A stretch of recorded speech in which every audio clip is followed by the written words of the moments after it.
Coming up next on Cordisco's Corner. And I'll tell you the truth, I live in upstate New York. I have an elderly mother here.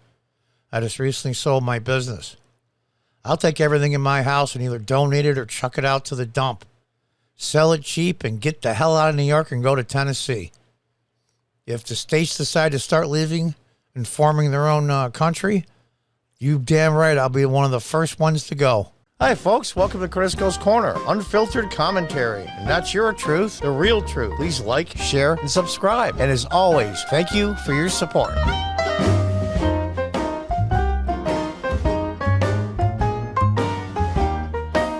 Hi, folks. Welcome back. From the Daily Wire. McConnell warns Dems would regret abolishing filibuster in nuclear winter.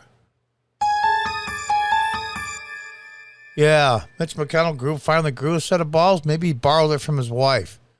As you can see, I'm not a big fan of Mitch McConnell. He was getting worried when his re-election campaign, when he saw the numbers were getting closer and closer. And of course, President Trump, being the good Republican that he is, wanted to help out Mitch, even though Mitch McConnell hates Trump's guts. And he went down and helped him, and Mitch got his seat back. Well, still, he got reelected, I should say. So what's his reward? His wife, who Trump gave a cabinet post to, resigned, 2 or 3 days after the so-called insurrection? You know, the presidency was another 12 days? And so she just resigned? Just say nothing, you jerk. All of a sudden now he's got a set of balls. He's been making deals with Democrats. He's been the neocon uniparty. What's the other terms? Just basically a speed bump for Democrats for years and years and years. It's amazing to me. Controlled opposition. That's the word I'm looking for. Well, now he's pissed. Oh, okay. Whatever. I'll take the man at his word for now. Senate Minority Leader Mitch McConnell warned Majority Leader Chuck Schumer and said Democrats that eliminating the filibuster in order to ram through progressive legislation would not benefit Democrats in the long term.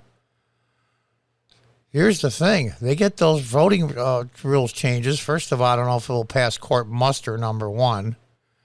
It'll be tied up in the courts for God knows how long, just enough for the Democrats to keep either the Senate. They probably won't keep the House, but at least keep the Senate. But the problem is the Democrats control the Oval. You know, whoever is president for real, whether they be a placeholder or just a committee that nobody knows about, faceless, nameless people. And they'll just veto everything that comes out, even with a Republican-controlled Congress. Okay, I could probably live with that, and everything that comes out of the Oval gets torn down too. That's the way the founders wanted it set up. And everybody says, well, John, that's gridlock. Gridlock helps nobody. It stifles everything.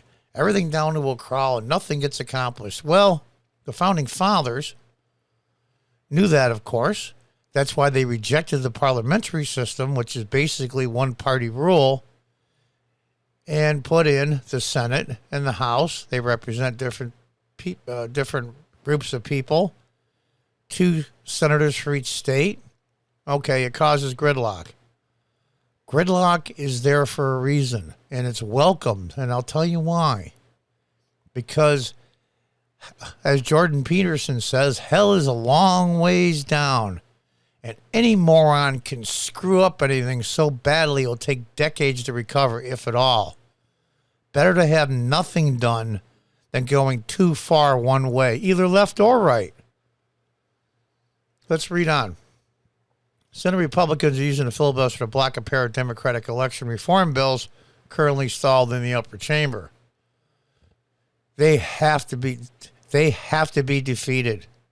So here's the thing. If they get past and say, well, John, the Republicans will take over in a year.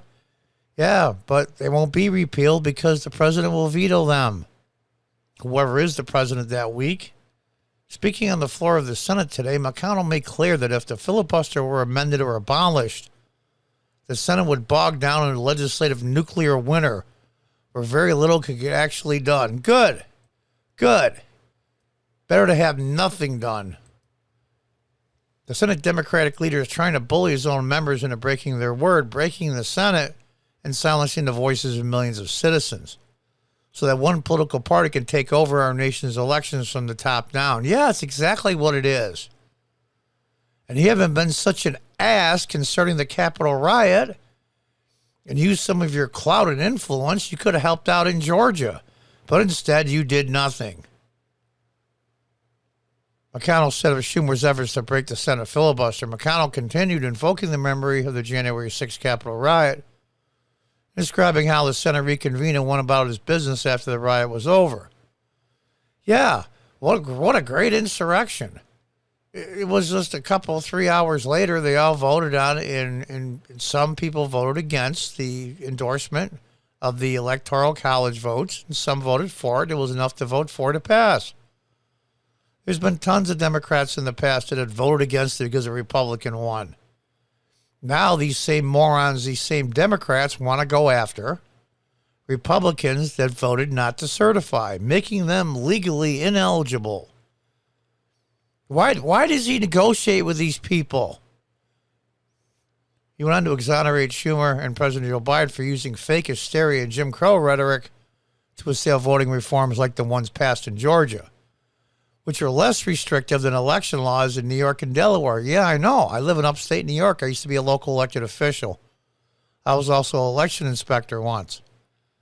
I know how it works. I've been involved with the election board here for years and years and years. I don't know all the laws, of course, but I know a lot of the nuts and bolts of it.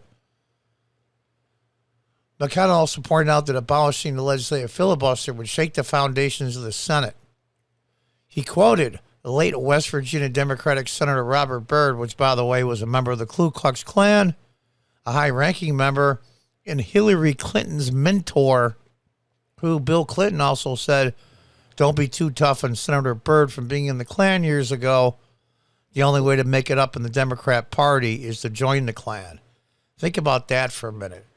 Byrd also said, if the filibuster is eliminated or budget reconciliation becomes the norm, and it shouldn't, the new and dangerous precedent will set to pass sweeping partisan legislation.